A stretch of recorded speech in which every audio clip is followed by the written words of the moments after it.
বাংলা দলদাস, পুলিশের চূড়ান্ত হিন্দু বিদ্বেষ। ডান্ডা মেরে ঠান্ডা করতে গিয়ে বৃদ্ধ নারী কিশোর কাউকেই রেয়াত করেনি মমতা বন্দ্যোপাধ্যায়ের নির্লজ্জ পুলিশ। রিপাবলিক বাংলা জানালো, বিনা দোষে গ্রেফতার সনাতনীদের হাল হকিকত।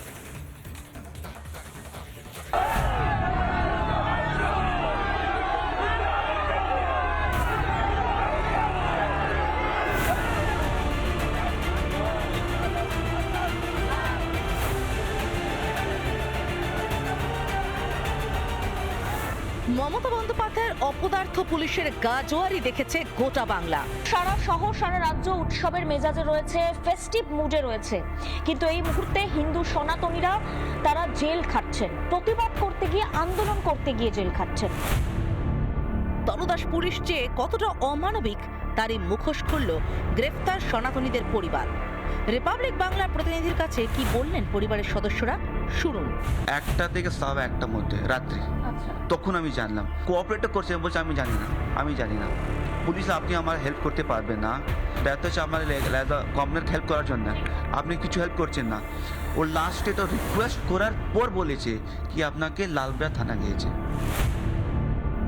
ঠিকই বলেছেন, বাংলার পুলিশ মানুষকে সাহায্য করতে পারবে না। এই বাংলার পুলিশ পারবে চাকরিহারাদের পেটাতে, তোলাবাজি করতে। এ পুলিশ পারে না মেসের অনুষ্ঠানে নিরাপত্তা দিতে।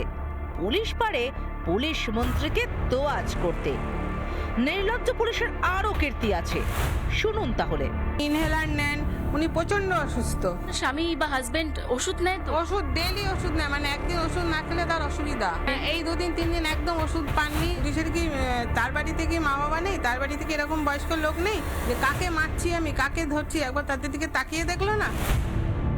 কেন? জেলে কি রোগীকে ওষুধ দেওয়াও অপরাধ? তাহলে কি এভাবেই সনাতনীদের শেষ করতে চান মমতা বন্দ্যোপাধ্যায়? যাদের গারদে পাঠানো হয়েছে তাদের কারো বয়স 63, কেউ আবার 74 পার। মমতার পুলিশের দাবি এরা নাকি খুন করতে জড়ো হয়েছিলেন, ভাবতে পারেন? অথচ তাদের হাতে না ছিল বন্দুক, না ছুরি, বোমা।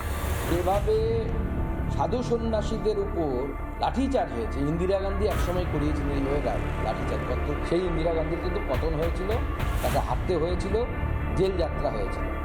মমতা বন্দ্যোপাধ্যায়ের কিন্তু আগামী দিনে সেই সময় আসছে, এবং যেভাবে আচরণ পুলিশ করেছে, কলকাতা পুলিশ করেছে, একে দেখে মনে হচ্ছিল তো 1946 সালে সেই জিন্না এবং সোহরাবর্দীর পুলিশ চলছেই। এটা বাংলাদেশ যেন না হয়ে যায়, বাংলাদেশ হতেও দেবো না। শরীরের শেষ বিন্দু অব্দি রক্ত থাকলে সেটা হতে দেবো না। কিন্তু এটা খুব আশ্চর্য যে বাংলাদেশে হচ্ছে, এখানে লোকে প্রতিবাদ করছে, তাকে ধরে পুলিশে পেটাচ্ছে। নতুন নাকি এটা? যাদেরই ধরে তাদেরই এগেছে ওরা ফলস কেসেস দেয়। কিন্তু এভাবে লাথি মেরে আপনার লেঠার বাহিনীকে ময়দানে নামিয়ে সনাতনীদের গর্জন বন্ধ করতে পারবেন তো?